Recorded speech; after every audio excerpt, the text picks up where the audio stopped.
നമസ്കാരം. പൈതൃകം online T വിയുടെ ഭാരതീയ ആചാര അനുഷ്ഠാനങ്ങളെക്കുറിച്ചുള്ള പഠന പദ്ധതിയിലേക്ക് എല്ലാവർക്കും സ്വാഗതം. ഇന്ന് നമ്മൾ ചിന്തിച്ചു തുടങ്ങുന്നത് ഭാരതീയ ആചാര അനുഷ്ഠാനങ്ങളിൽ നിത്യകർമാനുഷ്ഠാനങ്ങളെ കുറിച്ചിട്ടാണ്. കഴിഞ്ഞ ദിവസം ചില സൂചനകൾ ഞാൻ പറഞ്ഞു. നമ്മൾ വലതുവശം തിരിഞ്ഞ് എണീക്കുക എന്ന് പറഞ്ഞു. ആ വലതുവശം തിരിഞ്ഞ് നമ്മൾ ഉണർന്നെണീക്കുന്ന സമയത്ത് ശരീരത്തിൻ്റെ സിസ്റ്റത്തിനൊരു ഡാമേജ് നമ്മൾ വരുത്താൻ പാടില്ല. സിസ്റ്റത്തിന് അതിന് കാരണം കൂടിയുണ്ട്, ഒന്ന് രണ്ട് കാരണങ്ങൾ. ഒരു കാരണം എന്താ വെച്ച് കഴിഞ്ഞാൽ നമ്മൾ കിടക്കുന്നിടത്താണല്ലോ നമ്മൾ എണീക്കുന്നത്. കിടക്കുന്ന സമയത്ത് നമ്മുടെ ബോഡി മോട്ടോറിൻ്റെ ചാർജ് വളരെ കുറച്ചേ നമുക്ക് ആവശ്യമുള്ളൂ. കുറച്ച് ചാർജ് പവറേ ആവശ്യമുള്ളൂ, അല്പം വേണ്ടു. ലോ വോൾട്ടേജ് വേണ്ടു. എന്താ നമ്മൾ കിടക്കുമ്പോൾ ചെറിയ വോൾട്ടേജ് കൊണ്ട് തന്നെ നമ്മുടെ ശരീരം പ്രവർത്തിക്കുമെന്നുള്ളത് ഒന്ന്. രണ്ടാമത്തെ കാര്യം, കിടക്കുന്ന സമയത്ത് വലിയ എനർജിയൊന്നും നമുക്ക് ആവശ്യമില്ല. എനർജി പവർ നമ്മൾ ഉറങ്ങാൻ പോവുകയാണ്. ആ എനർജി പവറിനെങ്കിൽ നമുക്ക് ഉറങ്ങാൻ ശരിയാവില്ല. അതുകൊണ്ട് ഉറങ്ങാൻ നേരത്തെ ഡ്രസ്സൊക്കെ ഒന്ന് അഴച്ചിടാൻ പറയും. ഉറങ്ങാൻ നേരത്ത് ഡ്രസ്സല്ല. രാവിലെ എണീക്കുമ്പോഴോ ഇത് മുറുക്കിയിരുന്നു, ടൈറ്റ് ചെയ്യുകയാണ്. അപ്പോൾ എന്തായാലും വലതുവശം തിരിഞ്ഞ് എണീക്കുന്ന സമയത്ത് വലതുവശം ചെരിഞ്ഞ് അപ്പോൾ ബോഡി മോട്ടോർ ടൈറ്റാവും. ഇടത് കൈ കുത്തി, ശ്രദ്ധിക്കാൻ നിങ്ങൾ, ഇടത് കൈ കുത്തി പിന്നെ വലത് കൈ കുത്തുക. ഇത് മെല്ലെ എണിച്ച് നോക്കൂ. ബോഡിയുടെ സ്ട്രെസ്സ് മിനിമമായിരിക്കും. ഇടത് കൈ വലതുവശത്തേക്ക് കുത്തിയിട്ട് പിന്നെ വലത് കൈ കുത്തു. എന്നിട്ട് മെല്ലെ ഒന്ന് പറഞ്ഞു നോക്കൂ. കാരണം ഈ എനർജി വോൾട്ടേജിനെ ഹൈ പവറിലേക്ക് നമ്മൾ കയറ്റുമ്പോൾ മെല്ലെ കയറ്റാൻ പാടുള്ളൂ. കിടക്കുന്നിടത്ത് ലോ പവർ, ഇരിക്കുന്നിടത്ത് മീഡിയം പവർ, നിൽക്കുന്നിടത്ത് ഹൈ പവർ. പക്ഷേ നടക്കുക ഓടുക ചെയ്യുമ്പോഴോ അത് അൾട്രാ ഹൈ പവർ, അതിലേക്ക് നമുക്ക് വേണ്ടി വരും. അപ്പോൾ പവർ കൂടുതലായിട്ട് വർദ്ധിപ്പിച്ചെടുക്കുകയാണ് നമ്മുടെ ആവശ്യം. അപ്പോൾ അതിനെ ബെയർ ചെയ്യാൻ നമ്മുടെ മോട്ടോറിന് പവർ വേണ്ടേ. പെട്ടെന്ന് ഹൈ പവറിലേക്ക് എടുത്തു എന്നുണ്ടെങ്കിൽ നമ്മളെ ബോഡി മോട്ടോർ കത്തിപ്പോകും ശരിയായിട്ട്. ഇനിയാണ് പെട്ടെന്ന് ചില വണ്ടികളൊക്കെ ഓടിക്കുന്ന ആൾക്കാർ ലോ ഗിയറിൽ നിന്ന് ഹൈ ഗിയറിലേക്ക് മാറ്റുന്ന സമയത്ത് first gear, second gear, third gear, ഇങ്ങനെ ഒരു ഗിയർ മാറ്റുമല്ലോ. എന്തുകൊണ്ടാണ്? ആ ഗിയർ മാറ്റിക്കൊണ്ടിരുന്നാൽ അതിന് മേലോട്ട് ഇങ്ങനെ ഹയർ ആൻഡ് ഹയർ ലെവലിലേക്ക് ബോഡിയുടെ എനർജി പവറിനെ ഉയർത്തിക്കൊണ്ടുവന്നതുകൊണ്ട് മോട്ടോറിൻ്റെ ആരോഗ്യത്തിനെ സംരക്ഷിക്കാൻ പറ്റും. ഇവിടെ അതുപോലെ തന്നെയാണ് ശരിയായിട്ട് മനുഷ്യ ശരീരത്തിലും. നമ്മുടെ മനുഷ്യ ശരീരത്തിനുള്ളിൽ അതുകൊണ്ട് മെല്ലെ നമ്മൾ എഴുന്നേറ്റോ ഒന്ന് ഇരിക്കാം. ഇരുന്ന് കഴിഞ്ഞാലോ ഒരു പ്രാർത്ഥന ചെയ്യൂ. നമ്മൾ ഒരു പ്രഭാതത്തിലൊരു പ്രാർത്ഥന ചെയ്യും. എന്താ പ്രാർത്ഥന ചെയ്യേണ്ടത്?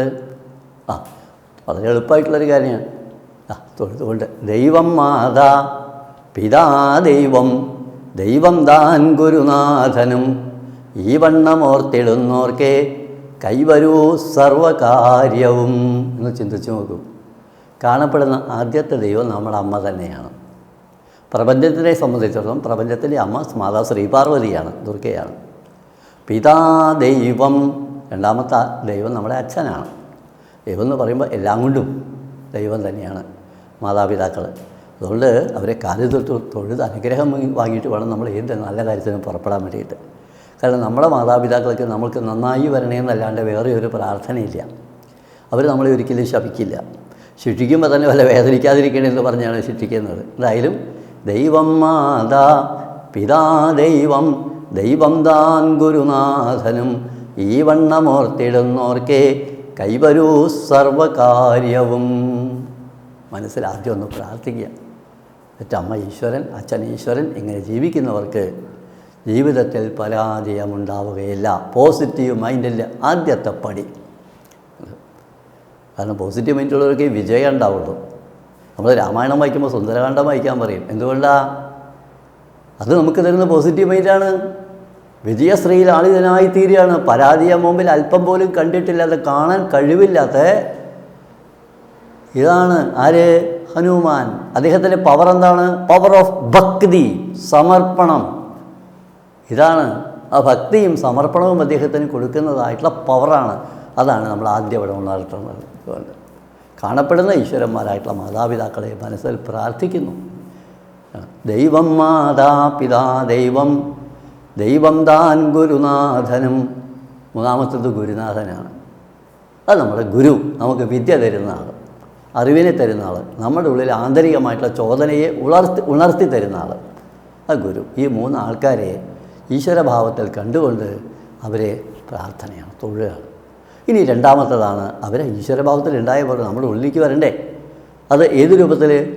ശക്തിയുടെയും ബുദ്ധിയുടെയും ഐശ്വര്യത്തിൻ്റെയും രൂപത്തിലുള്ള ശക്തികളാണ് നമ്മുടെ ജീവിതത്തിൽ ഉണ്ടാവേണ്ടത്.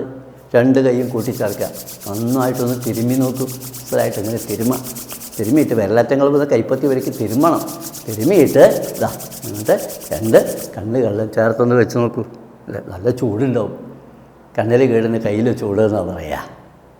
കണ്ണിനകത്ത് രാത്രിയിലുണ്ടാകുന്ന പല അശുദ്ധികളും മാലിന്യങ്ങളും അതിൻ്റെയൊക്കെ അവശിഷ്ടങ്ങളുണ്ടാവും.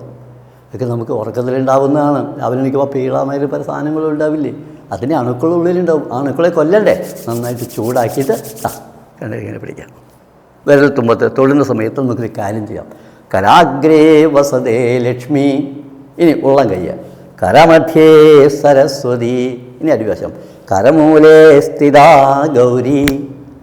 കരാഗ്രേ വസതേ ലക്ഷ്മി, കരമധ്യേ സരസ്വതി, കരമൂലേ സ്ഥിതാ ഗൗരി, പ്രഭാതേ കരദർശനം. വിരൽത്തുമ്പിൽ മഹാലക്ഷ്മി. എന്തെടുക്കും? പണമൊക്കെ എടുക്കുന്നതാണല്ലോ. ഐശ്വര്യമുള്ള സാധനങ്ങളൊക്കെ എടുക്കുമ്പോൾ ഇങ്ങനെയല്ലേ വിരൽത്തുമ്പ് കൊണ്ടാണ് നമ്മളെടുക്കുന്നത്. അല്ലാതെ നെൽപ്പറ നിറയ്ക്കുന്ന സമയത്ത് കുട്ട കൊണ്ട് നമ്മൾ ചൊരിയാണെങ്കിൽ പോലും കൈകൾ കൊണ്ട് ആദ്യം വാരിയിടും അല്ലേ? 3 കൈ വാരിയിടില്ലേ? ആണ് ലക്ഷ്മി, സരസ്വതി, പാർവതി. 3 കൈ കൊണ്ട് ലക്ഷ്മി, സരസ്വതി, പാർവതി. കയ്യിലുള്ള കയ്യിൽ നിറച്ചെടുക്കണം കേട്ടോ, എന്നാലേ ലക്ഷ്മി, സരസ്വതി, പാർവതിയൊക്കെ സ്പർശിക്കുള്ളൂ. 3 കൈ ഇട്ടിട്ടും കുട്ട കൊണ്ട് നെൽപ്പറ നമ്മൾ ചൊരിയാനായിട്ട്. അപ്പോൾ ഓർമ്മ വയ്ക്കാം, ഇവിടെയാണ് എല്ലാവരും ഉള്ളത് നമ്മുടെ കൈപ്പത്തിയിൽ. ഈ പ്രപഞ്ചത്തിലെ സകല ദേവീദേവന്മാരും അധിഷ്ഠാനം ചെയ്യുന്ന വസ്തുക്കളുടെ പേര് പറയാമോ ചോദിച്ചു കഴിഞ്ഞാൽ, ഒന്ന് നമ്മളുടെ ഉള്ളം കൈപ്പത്തിയാണ്. ഒന്ന്. അതുകൊണ്ടാണ് പാമിസ്റ്റുകളൊക്കെ ഇത് നോക്കിയിട്ടാണ് ഓരോ ഗ്രഹങ്ങളുടെ മൗണ്ടുകൾ, ഓരോന്നിൻ്റെ മൗണ്ടുകൾ ഇന്നൊക്കെയാണെന്ന് അനുസരിച്ച് ഫലം പറയും. അവരുടെ രേഖകളെക്കുറിച്ച് ഫലം പറയും. ഇതൊക്കെ പറയുന്നത് കണ്ടിട്ടില്ലേ? അപ്പോൾ പ്രപഞ്ചത്തിലെ മുഴുവൻ ശക്തികളും, ശക്തി മുഴുവൻ എൻ്റെ കയ്യിലാണ്. എൻ്റെ പവർ മുഴുവൻ എൻ്റെ ഉള്ളം കയ്യിലാണ്. അപ്പോൾ വിരൽത്തുമ്പിൽ മഹാലക്ഷ്മി, 2 ഉള്ളം കയ്യിൽ സരസ്വതി. വിദ്യ നിവർത്തി വെച്ചിട്ട് നമ്മൾ പൊരുളിനെയാണ് നമ്മൾ കാണുന്നത്. 2 കൈ നിവർത്തി വെച്ച് അറിവിൻ്റെ പൊരുൾ മധ്യത്തിലാണ്. ആരംഭം, മധ്യം, അവസാനം. അല്ലെ അവസാനം നിൽക്കുമ്പോൾ ഇതിൻ്റെ കൺക്ലൂഷനാണ്. എന്ത് നമ്മൾ നേട്ടം ഉണ്ടാക്കുന്നു, എന്ത് നമ്മൾ നേടുന്നു? Power, knowledge power, power of knowledge പവറാണ്. അപ്പോൾ വസ്തു, പൊരുള്, ശക്തി, 3 കാര്യങ്ങൾ. അതാണ് കരാഗ്രേ വസതേ ലക്ഷ്മി, കരമധ്യേ സരസ്വതി, കരമൂലേ സ്ഥിതാ ഗൗരി, പ്രഭാതേ കരദർശനം. ഇനി അടുത്ത ഭാഗവുമായിട്ട് അടുത്ത ദിവസം വീണ്ടും കണ്ടുമുട്ടുന്നവരെ എല്ലാവർക്കും നമസ്കാരം.